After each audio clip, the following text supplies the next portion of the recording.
ஒரு வித்தியாசமான மஷ்ரூம் ஊத்தப்பம் பார்க்கலாங்க. இது யங்ஸ்டர்ஸ் இந்த காலத்துல இருக்கிறவங்க விரும்புற மாதிரியான ஒரு ஊத்தப்பம். எப்படி பண்ண சொல்லிட்டு பார்க்கலாம். என்னென்ன இன்கிரீடியன்ட்ஸ் தேவைன்னு சொல்றேன் கவனமா பாருங்க. மஷ்ரூம் ஊத்தப்பம் செய்ய தேவையான பொருட்கள்: தோசை மாவு தேவைப்படும் அளவு, 200 கிராம் காளான் அரிந்தது, ஒரு வெங்காயம் பொடியாக அரிந்தது, ஹலப்பினோ மிளகாய் விரும்பும் அளவு, ஆலிவ் பழங்கள் விரும்பும் அளவு, சீஸ் துருவல் விரும்பும் அளவு, சல்சா சாஸ் தேவைப்படும் அளவு, இஞ்சி பூண்டு விழுது 1/2 டீஸ்பூன், மிளகாய்த்தூள் சிறிதளவு, உப்பு தேவையான அளவு, எண்ணெய் தேவைப்படும் அளவு. மஷ்ரூம் ஊத்தப்பத்துக்கு தேவையான இன்கிரீடியன்ஸ் எல்லாம் பார்த்தாச்சு இல்லைங்களா? எப்படி பண்ண சொல்லிட்டு இப்ப சொல்றேங்க. கவனமா பாருங்க. இது வந்து ஒரு வித்தியாசமான ஸ்டைல்ல குடுக்குறேன். என்ன சொல்றது? ஒரு மெக்சிகன்ல இருக்கிற ஒரு ஒரு சில விஷயங்களே இதுல சேர்த்திருக்கேன். ஒரு யங்ஸ்டர்ஸ் வந்து இந்த காலத்துல வந்து எதுவாவது புதுசா வேணும் அப்படின்னு சொல்லிட்டு விரும்புறாங்க. அதனால வந்து அந்த மாரி குடுக்கலாம் அப்படின்னு சொல்லிட்டு. இப்ப இங்க இந்த ஒரு பேன்ல வந்து எண்ணெய் விட்டுருக்கேங்க. இதுல முதல்ல கொஞ்சம் வெங்காயம் சேர்த்துக்கிறேன்.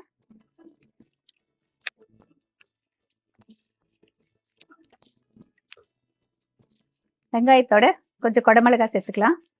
குடமிளகாய் இல்லாம கூட பண்ணலாங்க. நல்லாருக்கும்.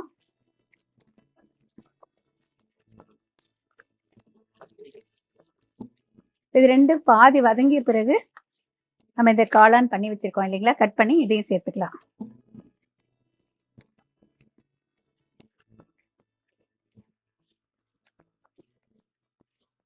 காளான் வந்து பொதுவா வந்து தண்ணி ஊத்தி வேக வச்சீங்கன்னாக்க, ஒரு மாதிரி என்ன சொல்றது?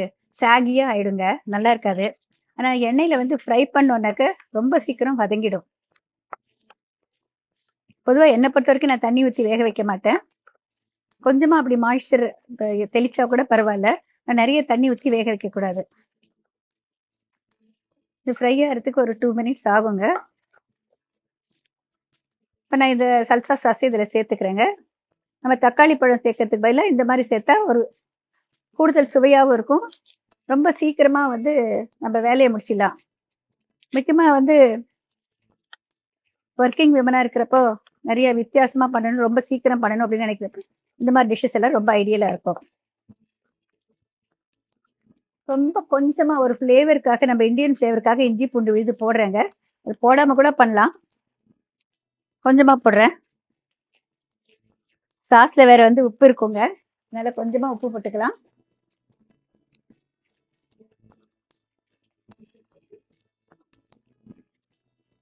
கொஞ்சமா அதுலயும் காரம் இருக்கும். கொஞ்சம் மிளகாத்தூள் போட்டுக்கிறேன்.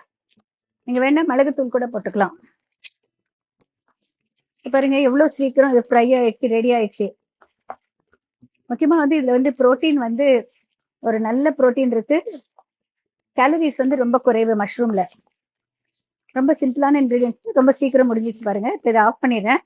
இப்ப இந்த மசாலா வந்து ஒரு கிண்ணத்துல எடுத்துக்கிட்டு, இப்ப நம்ம வந்து ஊத்தப்பம் மாரி ஊத்தலாம். இல்ல ஒரு தோசை மாதிரியும் சுடலாம். நம்மளுடைய விருப்பம் தான்.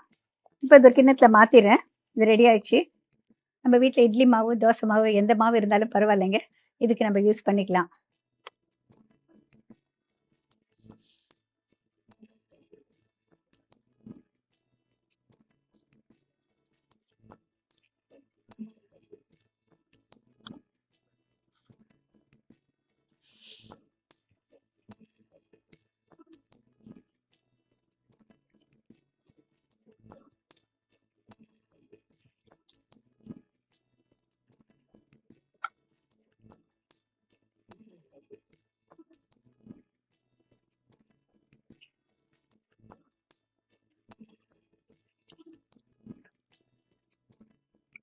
இதுல வந்து ஒரு வித்தியாசமான சுவைக்காக இது வந்து ஆலிவ் பழங்கள்ங்க. பீஸாலலாம் குடுப்பாங்க பாருங்க. இந்த ஆலிவ் பழங்கள் ஆக்சுவலி மெக்சிகன் டிஷ்ஷஸ்ல எல்லாத்துலயுமே ஆலோபினாஸ் எல்லாமே இருக்கும்.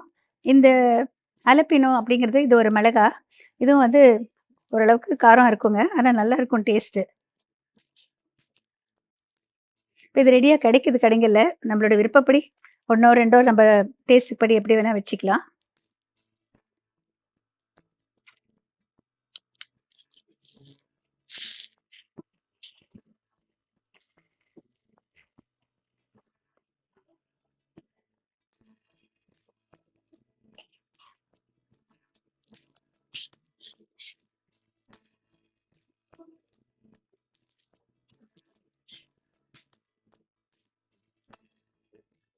இப்ப நம்ம சீஸ் போட்டோம்னாக்க இது சூடா இருக்கிறப்பயே போட்டா தான் மெல்ட் ஆகுங்க. அதனால சீஸ் போட்டுக்கிறேன். இன்னும் கொஞ்சம் எக்ஸ்ட்ரா புரோட்டீன் கிடைக்கும்.